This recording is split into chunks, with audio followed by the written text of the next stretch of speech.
Right Telangana DGP మాట్లాడుతూ ఉన్నారు, లైవ్లో చూద్దాం. ఎన్కౌంటర్లో చనిపోవడం, వెపన్స్ సీజ్ కావడం ఇదంతా జరిగింది. ఈరోజు మావోయిస్ట్ పార్టీకి చెందిన central committee member Pasnuri Narahari alias Vishwanath, central committee member and Bihar Jharkhand special area committee secretary, మరి వారి భార్య Medari Danamma alias Latha alias Poonam state committee మెంబర్గా వారు ఇప్పుడు కొన్ని రోజుల క్రితం వరకు కొనసాగారు. ఈరోజు స్వచ్ఛందంగా వారు తెలంగాణ పోలీస్ ముందు లొంగిపోవడం జరిగింది. వారి గురించి చెప్పాలంటే పస్నూరి నరహరి సోమిడి గ్రామం, Kazipet mandal, Hanamkonda district of Warangal, Hanamkonda district Warangal ప్రాంతం. అక్కడ 1962లో జన్మించారు. దాని తర్వాత 1st to 7th class Somidi government స్కూల్లో, 8th to 10th Kazipet government స్కూల్లో, ఇంటర్మీడియట్ గవర్నమెంట్ జూనియర్ కాలేజ్ మరియు డిగ్రీ ఫస్ట్ ఇయర్ ఎల్బీ కాలేజ్లో చదువుతున్న సందర్భంలో రాడికల్ స్టూడెంట్స్ యూనియన్ తో పరిచయం ఏర్పడి ఆర్ఎస్యు భావాజాలానికి వారు ఆకర్షితులై అటువైపు వెళ్ళడం జరిగింది. అండర్ గ్రౌండ్ అయిపోయారు. అండర్ గ్రౌండ్ అయిన తర్వాత పార్టీలో ఒక దళం మెంబర్, కుంటా దళం లో ముందు సుక్మా డిస్ట్రిక్ట్ ఛత్తీస్గఢ్ లో అతన్ని పంపించడం జరిగింది. అక్కడి నుండి గోపన్న దళం మరియు రామన్న స్క్వాడ్ దండకరణ్య ఏరియాలో ఈయన పనిచేయడం. 1986లో హైదరాబాద్ సిటీలో సిటీ ఆర్గనైజర్ గా పనిచేసిన తర్వాత వచ్చే 3 సంవత్సరాల్లో డెన్ కీపర్, బెంగళూరు సిటీలో డెన్ కీపర్ గా ఉన్నారు. తర్వాత 10 సంవత్సరాల పాటు supply team and arms team, technical department ఏదైతే ఉంటుందో సౌత్ బస్తర్ లో దండకరణ్య ప్రాంతంలో ఛత్తీస్గఢ్ లో టెక్నికల్ డిపార్ట్మెంట్ ఏదైతే ఉంటుందో మావోయిస్ట్ పార్టీలో అక్కడ దాంట్లో చేరి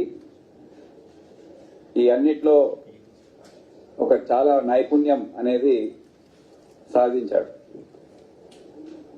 దాని తర్వాత రీజనల్ కమిటీ మెంబర్ గా ప్రమోషన్ ఇవ్వడం, నాగ్పూర్ టెక్నికల్ డిపార్ట్మెంట్ టీంలో 4 సంవత్సరాలు పనిచేయడం, 2005లో జార్ఖండ్ కి ఇతన్ని బదిలీ చేయడం జరిగింది. తర్వాత స్టేట్ కమిటీ మెంబర్ 2006లో అక్కడ Bihar Jharkhand special area committee member గా కొనసాగించడం,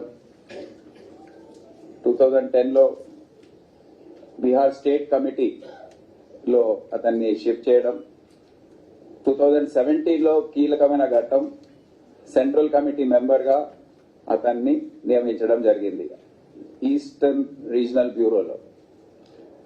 దాని తర్వాత బీహార్ జార్ఖండ్ స్పెషల్ ఏరియా కమిటీలో పనిచేయడం, కోల్హన్ ఏరియా ఆఫ్ జార్ఖండ్ లో స్టేట్ మిలిటరీ కమిషన్ ఏదైతే ఉంటుందో అక్కడ ఒక మెంబర్ గా కొనసాగడం,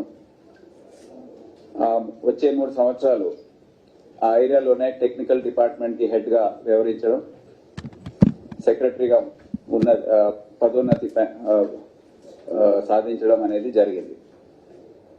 ముఖ్యంగా నైపుణ్యం ఫైర్ ఆర్మ్స్ తయారు చేయడం, మోటార్స్ తయారు చేయడం, rockets, rocket propelled grenades, booby traps ఏర్పాటు చేయడం, ఒక పథకం ప్రకారం ల్యాండ్ మైన్స్, క్లేమోర్ మైన్స్ ఎక్కడ పెట్టాలి ఏంటి అనేది ప్లాన్ చేయడం, ప్లస్ వారికి మావోయిస్ట్ కార్డర్ ఏదైతే ఉంటుందో వారికి ఏ విధంగా వెపన్స్ తయారు చేయాలో, రిపేర్ చేసుకోవాలో, మెయింటైన్ చేసుకోవాలో, టెక్నికల్ గా ఏ విధంగా హ్యాండిల్ చేసుకోవాలో, ఈ అన్నిట్లో వీరు సెంట్రల్ కమిటీలో ఉండి మొత్తం డిపార్ట్మెంట్ ఏదైతే ఉంటుందో దానికి ఇన్ఛార్జ్ గా వివరించడం జరిగింది. మేడారి దానమ్మ గామలపాడు గ్రామం, దాచిపల్లి మండల్, గుంటూరు డిస్ట్రిక్ట్ చెందిన ఆమె first class to 7th class Dachepalli government school గుంటూరులో చదివింది.